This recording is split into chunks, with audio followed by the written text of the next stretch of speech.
What's the most unforgettable act your mom did for you? When I was 11, my mom disappeared for 3 days. No note, no call, just empty space where she should have been. Dad told us she needed time to think. My little sister Mia cried herself to sleep each night, clutching mom's cardigan that still smelled like her gardenia perfume. On the third morning, I woke to find mom in the kitchen, making pancakes like nothing had happened. Her hair was different, chopped short and dyed black instead of her usual honey blonde waves. A small bandage covered something on her neck. When Mia ran to her, sobbing with relief, mom hugged her so tight I thought she might break. "Where did you go?" I asked, anger and confusion fighting in my voice. She smiled that sad smile adults use when they're not telling you everything. "Just taking care of something important, baby. Sometimes moms have to do hard things." I didn't understand then. How could I? I was just a kid who thought her mom had abandoned us. Life resumed its normal rhythm, except for small changes. Mom quit her accounting job and started working nights as a hospital clerk. She installed extra locks on all our doors. She made us memorize a code word, butterscotch, that only our family knew. If anyone ever came to pick us up without knowing that word, we were supposed to run. 2 years later, Dad left. I found Mom crying in the bathroom, clutching divorce papers. "He couldn't handle it anymore," she whispered when I asked why.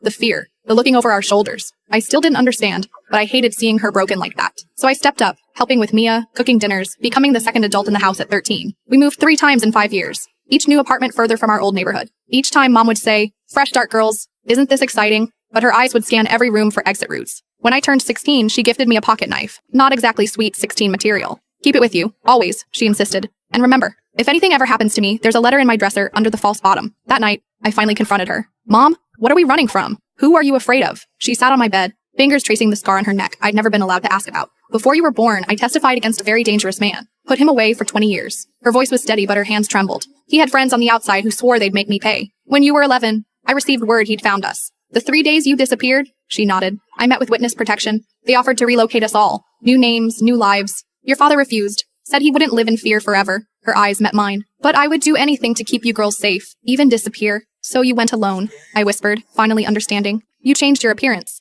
I had to make a choice. I chose you and Mia over my own safety. I chose to stay visible so his people would follow me, not look for my children." The weight of her sacrifice crushed my chest. For 5 years, she'd been a human lighthouse, deliberately drawing danger toward herself and away from us. Working nights, sleeping lightly, installing locks, all while raising 2 girls alone. Last month, I found her at the kitchen table, staring at her phone. When I asked what was wrong, she showed me the news alert. The man she testified against had died in prison. "It's over," she whispered. That night, she slept through till morning for the first time in years. Some mothers show love with warm cookies and bedtime stories. Mine showed it by standing between her children and a monster, year after year, with nothing but a pocket knife and fierce determination. I've never forgotten it.